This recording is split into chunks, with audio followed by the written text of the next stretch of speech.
मैंने अपनी परछाई को देखा। वो कमरे के कोने में मुझसे अलग खड़ी थी। उसका सिर धीरे से मुड़ा, आंखें जो मेरी थी अब खाली और गहरी थी। फिर वह मुस्कुराई।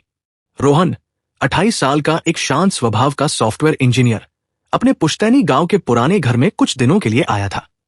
शहर की भागदौड़ से दूर यहां की शांत हवा और पेड़ों की सरसराहट उसे सुकून देती थी। घर की पुरानी दीवारें और दादी मां की कहानियां सब कुछ उसे एक अलग दुनिया में ले जाता था। पर इस बार घर में कुछ अजीब सा खिंचाव था, जैसे हवा में कोई अनकही बेचैनी घुल गई हो। दादी भी कुछ सहमी हुई सी लग रही थी। उनकी आंखों में एक अजीब सी चमक थी जिसे रोहन समझ नहीं पा रहा था।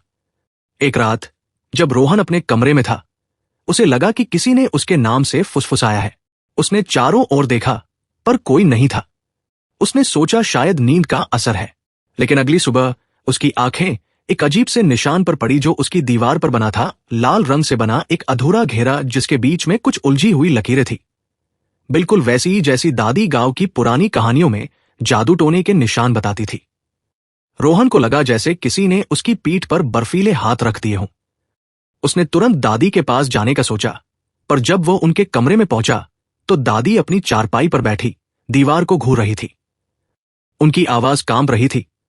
वो लौट आई है, बेटा, जिसे बरसों पहले हमने यहां गाड़ दिया था। दादी ने कभी जादू टोने की बातें गंभीरता से नहीं की थी, और अब उनकी आवाज में डर की वो परत थी जो रोहन ने पहले कभी नहीं सुनी थी। उसके मन में एक अजीब सी बेचैनी उठने लगी। क्या ये सिर्फ एक बूढ़ी औरत का वहम था, या फिर उसके गांव की सदियों पुरानी कहानियां सच होने लगी थी? दादी की बात सुनकर रोहन का पूरा शरीर सिहर उठा। उसने दादी से पूछा, कौन लौट आई है? दादी, आप किसकी बात कर रही हैं? दादी ने अपनी डरी हुई आंखों से उसे देखा और फुसफुसाई, वही जो हमारे परिवार के पीछे पड़ी है, काली रात की रानी, डायन। रोहन को विश्वास नहीं हुआ। वो पढ़ा लिखा शहरी लड़का था, ऐसी बातों पर उसका जरा भी यकीन नहीं था। पर उस रात उसे नींद नहीं आई। बाहर से अजीबोगरीब आवाजें आ रही थी, जैसे कोई आंगन में सूखे पत्तों पर चल रहा हो या कोई सिसक रहा हो। सुबह उसने गांव के पुराने बाजार में जाकर एक बूढ़े तांत्रिक से मिला जो जड़ी बूटियों की दुकान चलाता था। तांत्रिक ने रोहन की बातों को ध्यान से सुना और एक पुरानी किताब निकाली। बेटा, तुम्हारे घर पर काली साया है। ये कोई साधारण डायन नहीं, ये तो परिवार की ही पुरानी दुश्मन है, एक तांत्रिक की आत्मा जिसे धोखे से मारा गया था। तांत्रिक ने बताया कि वर्षों पहले उस तांत्रिक ने परिवार को श्राप दिया था कि उसकी आत्मा हर अगली पीढ़ी में लौटकर अपना बदला लेगी। रोहन को ये सब बातें मजाक लगी, पर जब वो घर लौटा तो उसकी दादी बेहोश मिली। उनके माथे पर वही लाल निशान बना था जो रोहन की दीवार पर था। अब रोहन को यकीन होने लगा कि यह सब कोई वहम नहीं है। रोहन ने दादी को जगाने की कोशिश की, पर वो गहरी नींद में थी। उनके हाथ पैर ठंडे पड़ रहे थे। रोहन को लगा जैसे समय ठहर सा गया हो। उसने तांत्रिक की बात पर और गहराई से सोचना शुरू किया। उसने घर के पुराने दस्तावेज और दादी के संदूक को खंगालना शुरू किया। उसे एक पीली पड़ी डायरी मिली जिसमें दादी की अपनी लिखावट थी। उसमें परिवार के एक पूर्वज द्वारा एक तांत्रिकिन के साथ हुए धोखे का जिक्र था। लिखा था कि कैसे उस तांत्रिकिन को गांव के बाहर एक बरगद के पेड़ के नीचे दफनाया गया था, और कैसे उसकी आत्मा को बांधने के लिए एक विशेष मंत्र का जाप किया गया था। डायरी में कुछ अजीब चित्र भी थे और एक चेतावनी लिखी थी, जब तक ये श्राप नहीं टूटेगा परिवार की हर तीसरी पीढ़ी पर उसकी काली परछाई मंडराती रहेगी। आधी रात को घर के हर कोने से डरावनी फुसफुसाहटें आने लगी। रोहन को ऐसा लगा जैसे कोई अदृश्य शक्ति उसे देख रही हो। रसोई से बर्तनों के गिरने की आवाज आई, फिर दरवाजे जोर जोर से खुलने बंद होने लगे। डर के मारे रोहन के पसीने छूट गए। उसने दादी की डायरी में लिखी उस बरगद वाली जगह का नक्शा देखा। उसे लगा कि दादी सिर्फ बेहोश नहीं हुई, बल्कि डायन ने उन पर अपना कब्जा जमाना शुरू कर दिया है। उसे अब तांत्रिक की बात पर पूरा यकीन हो चुका था। उसे पता था कि अब उसे कुछ करना होगा, इससे पहले कि बहुत देर हो जाए। वह दादी को अकेला छोड़कर बाहर नहीं जा सकता था, पर उसे उस डायरी में लिखी चीजों का पता लगाना जरूरी था। अगली शाम रोहन ने तांत्रिक से दोबारा बात की। तांत्रिक ने बताया कि डायन की शक्ति उस बरगद के पेड़ में छिपी है जहां उसे दफनाया गया था, और वहीं से वह परिवार को कमजोर कर रही है। उसने रोहन को कुछ पवित्र राख, एक प्राचीन ताबीज और एक मंत्र सिखाया जिसे आधी रात में बरगद के पेड़ के नीचे जाग करना था। पर याद रखना बेटा, तांत्रिक ने चेतावनी दी, वो तुम्हें रोकने की हर कोशिश करेगी। तुम्हें निडर रहना होगा और मंत्र को बिना रुके जाप करते रहना होगा, चाहे कुछ भी हो। आधी रात को, डर और दृढ़ संकल्प के बीच, रोहन दादी को घर में सुरक्षित छोड़कर उस बरगद के पेड़ की ओर बढ़ा। गांव की गलियां सुनसान थी। हवा में एक अजीब सी उदासी थी। चांद की रोशनी में पेड़ की विशाल छाया और भी डरावनी लग रही थी, जैसे कोई विशाल दानव जमीन पर पसरा हो। जैसे ही वह पेड़ के पास पहुंचा, ठंडी हवा का एक झोंका आया और उसे लगा जैसे कोई अदृश्य हाथ उसे पीछे खींच रहा हो, उसके पैरों को जमीन में धंसा रहा हो। पेड़ के चारों ओर से अजीबोगरीब आवाजें आने लगी, कभी बच्चों के रोने की, कभी औरतों के डरावने ठहाके लगाने की, और कभी किसी बूढ़ी औरत की दर्द भरी आहें भरने की। पेड़ की टहनियां हवा में हिंसक रूप से हिलने लगी, जबकि आसपास की कोई और पत्ती तक नहीं हिल रही थी। रोहन ने हिम्मत करके आंखें बंद की और ताबीज को कसकर पकड़ लिया। उसने मंत्र का जाप करना शुरू किया। जैसे ही मंत्र की पहली पंक्ति उसके मुंह से निकली, पेड़ के तने से काली धुएं जैसी आकृति निकलने लगी। वह आकृति धीरे धीरे एक भयानक औरत का रूप लेने लगी। उसकी आंखें अंगारों सी लाल थी, जिनमें सदियों की नफरत भरी थी। उसके बाल बिखरे हुए थे और नाखून लंबे, नुकीले, जैसे किसी जानवर के हों। डायन ने एक भयानक चीख भरी, रोक दो, तुम मुझे बांध नहीं सकते, तुम मेरे परिवार से मुझे नहीं छीन सकते। उसने रोहन पर हमला करने की कोशिश की। हवा में अदृश्य थप्पड़ों की गूंज उठी, जैसे कोई उसे जोर जोर से मार रहा हो। मिट्टी के पत्थर हवा में उछलकर उस पर बरसने लगे, पर रोहन ने अपनी आंखें बंद करके मंत्र का जाप जारी रखा।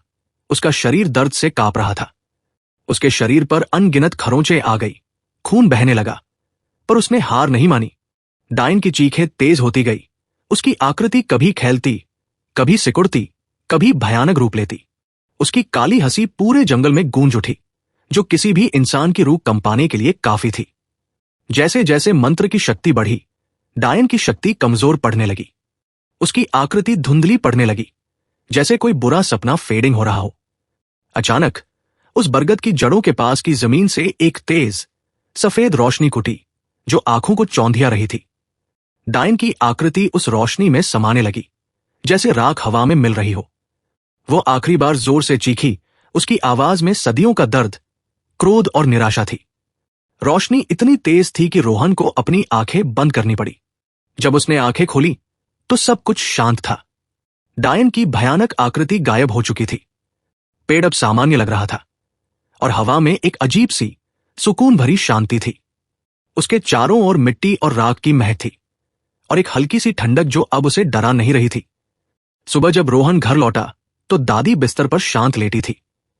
उनके माथे से वो लाल निशान गायब हो चुका था। कुछ देर बाद उनकी आंखें धीरे से खुली और उन्होंने रोहन को देखकर मुस्कुराया, एक सच्ची, सुकून भरी मुस्कान जो रोहन ने कई दिनों से नहीं देखी थी। तुमने कर दिखाया बेटा, उन्होंने फुसफुसाया। श्राप टूट गया, अब हमारा परिवार सुरक्षित है।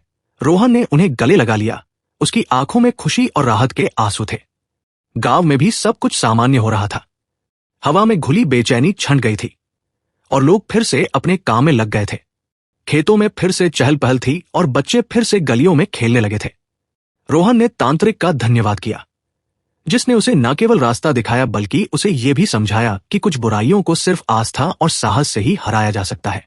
रोहन ने कुछ दिन और दादी के साथ बिताए, ये सुनिश्चित करते हुए कि सब ठीक है और गांव में शांति लौट आई है।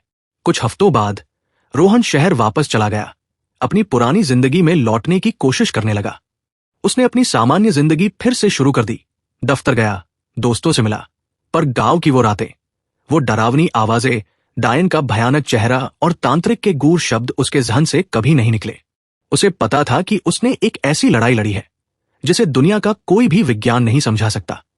वो अब पहले से ज्यादा शांत और समझदार हो गया था, पर उसके भीतर एक हल्का सा डर हमेशा के लिए बस गया था। एक ऐसा डर जो उसे बार बार याद दिलाता था कि दुनिया में कुछ ऐसी शक्तियां भी हैं जो हमारी समझ से परे हैं, जो किताबों और विज्ञान के दायरे से बाहर है। एक शाम अपने अपार्टमेंट में बैठा रोहन लैपटॉप पर काम कर रहा था। रात ढल रही थी, बाहर हल्की बारिश हो रही थी और कमरे में सिर्फ लैपटॉप की नीली रोशनी थी। अचानक उसकी नजर कमरे के कोने में पड़ी, जहां उसकी अपनी परछाई दीवार पर पसरी थी। उसे लगा जैसे उसकी परछाई पल भर के लिए थोड़ी ज्यादा गहरी हो गई हो। बिल्कुल स्याही जैसी काली, और एक पल के लिए उसे उस परछाई में अपनी ही आंखें दिखी, पर वे खाली और गहरी थी, ठीक वैसी ही जैसी उसने अपनी परछाई की आंखों में देखी थी जब सब कुछ शुरू हुआ था।